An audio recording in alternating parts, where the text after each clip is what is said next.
Welcome back to the painting challenge that has turned out to be the longest painting that I've ever done. I have lost track of the amount of hours that I've spent on this one, and there's still a lot more detail to go. I guess it's not too surprising because the whole purpose of this painting was to see how much detail that I could have. I wanted to make it as intricate and exciting to look at as possible. The whole goal is I kind of want people who look at the painting to be overwhelmed with the amount of detail. I want this to be a painting where you can look at it a bunch of different times, and on the 10th time you look at it, you can see a different face or a different shape or a different aspect. So I'm just kind of going through now and doing another layer of doodles with this Sharpie. I kind of decided that when I start each day painting, I wanted to go over and do some more Sharpie details just to give more and more depth to it.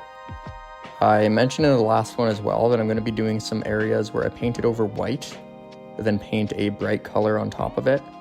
I find with the acrylic paints, you kind of have to do that as a base layer, or else some of the lighter colors don't really come through. Orange is a good example of that. The one I use is kind of more see-through. So if I try to do it on the purple, it kind of looks funny. The pink looks nice, and I don't need to do white before it. But for some of those brighter colors, I find that white background is kind of essential.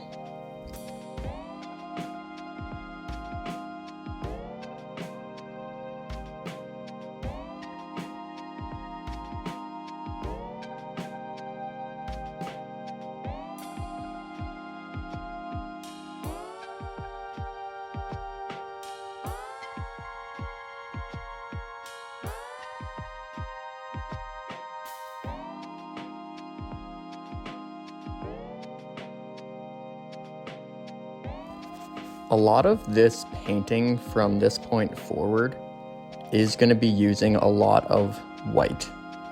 And we're using a lot of white, pink, yellow, and some orange just to kind of bring some of these details to life. I also realized that there are some parts of the painting that don't have that super detailed, intricate doodle part, and I'm going to leave it like that. I think if it was just all doodles and kind of the same size of blank space and negative space throughout it, it would look kind of funny. So I do want to leave some areas where you can see the background colors coming through that don't necessarily have a texture or a design in them. I went back and forth on this and thought I could put in some cool little patterns or kind of Sharpie outline and do a few lines that kind of go with the outline, but I find if I do that too much, it kind of washes it away. So now I'm going in and adding more detail to this face. In the gray with that little kind of diamond planet, I'm adding the eye and doing some white in the smaller little sections as well. I'm doing these little dots because it's kind of a cool way to fill the space. Oftentimes I just do lines that kind of go around the doodles and do that to make that pattern, have them all going the same direction, but sometimes doing dots on top of a dark background gives it a kind of interesting feel.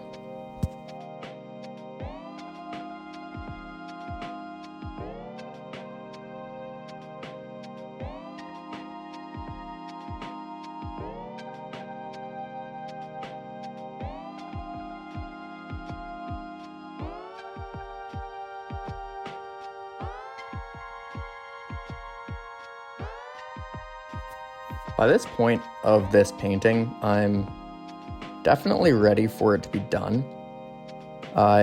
Sometimes with these ones, it's a little bit frustrating because you do a lot with it and you think, okay, this is probably going to be one of the last kind of sessions I spend on it. But then you look at it afterwards, or you look at it the next day and you see there's so much more that you wanted to do and so many more spaces that you could put detail. And I guess it is kind of never ending because you could just choose to put more and more and more. So at some point I do kind of have to make a decision to wrap it up and decide when that last layer of detail is done. I definitely will be doing a lot more of these extremely detailed ones.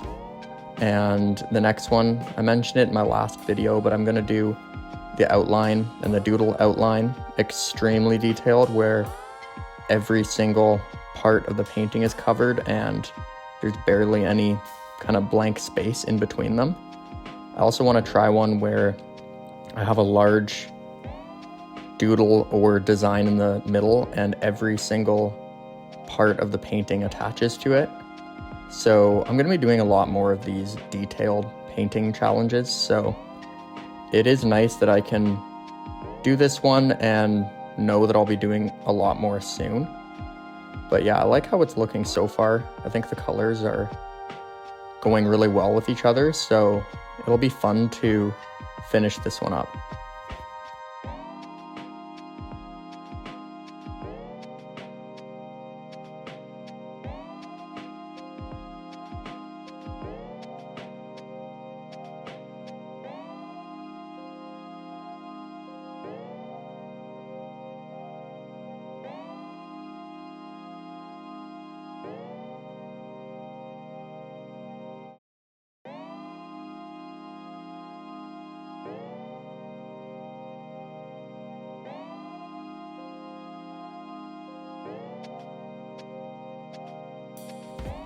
Since I'll be wrapping up this painting soon, I would love to hear any ideas that anyone has for different themes or aspects or things that I could paint in my next paintings.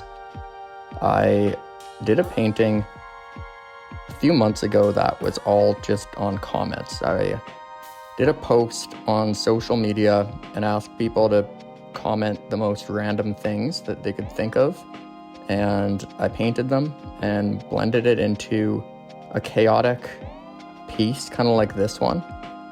But that was a lot of fun because it forced me to do a bunch of doodles and designs and try to do more like cartoon realism, and it actually turned out to be one of my favorite pieces. So if anyone has any ideas for things they want to see for upcoming paintings, I would love to hear. It's a lot of fun to kind of just try different types of styles within my paintings. I mentioned in one of my first videos that I painted a lot in 2019 and 2020. Then 2021 to kind of the beginning of 2025, I didn't do much. I kind of ran out of ideas and all my paintings were looking the same. So now that I started painting every day again, I decided that I really wanted to challenge myself to try new things, or at least one new aspect in each of my paintings that I do. And I find that made painting a lot more fun for me. It's always been a lot of fun, but just kind of gave new ideas and new ways to just make my paintings look a lot different than they used to. Found I kind of stuck with the same 5 colors that I used, and switching it up has been a lot of fun.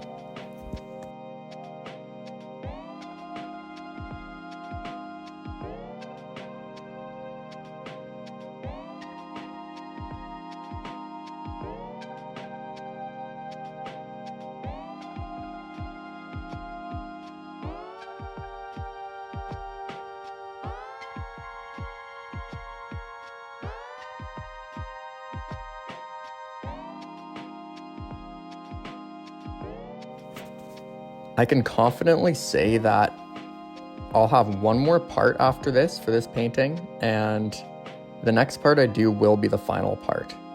So I don't even know if this is part 7 or 6, but it's been a lot longer than I thought. I originally thought this would be like a 2 to 3 part kind of series for this painting, but it turned out to be a lot more time, especially once I hit that 70% done. All these little kind of details take a lot more time, and I always see different blank spaces and areas that I could do more, and I just keep adding to it. And I finally kind of decided and planned out where it's going to end, or else I could just keep it going forever. It is kind of cool when you add a bunch of different layers to the paintings. And something I definitely want to try is a painting that looks done, or then just adding a bunch of other things on top of it. So kind of using a painting as a backdrop for another painting. So that is something I definitely want to try.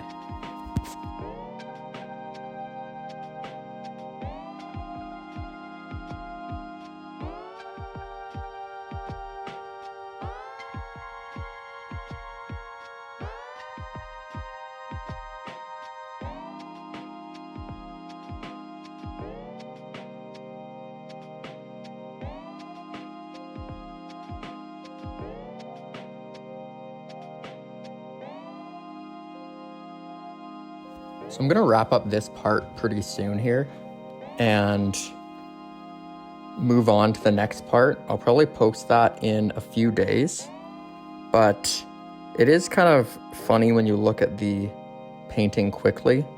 Even the last 4 parts I posted, it doesn't look like I made much progress, but when you start the video or then skip to the end, you can see how the layer kind of developed.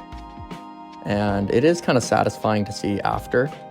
It does get a little bit boring when you are painting it like that. So sometimes what I do with these ones is I have a second painting going, where if I really want to be more kind of feeling like more creativity, I can do the larger parts there. And sometimes I have an acrylic painting going at the same time as an oil painting. I recently started doing oil paintings and they're a lot of fun. I'm still learning about how the colors blend with each other, and it is tough to learn, but it's a lot of fun. And the beauty of the kind of abstract style is you can kind of make the most of it. So you can learn how it blends and kind of use that. So yeah, it's been a lot of fun, and thank you for watching this part, and I'll see you in the next part.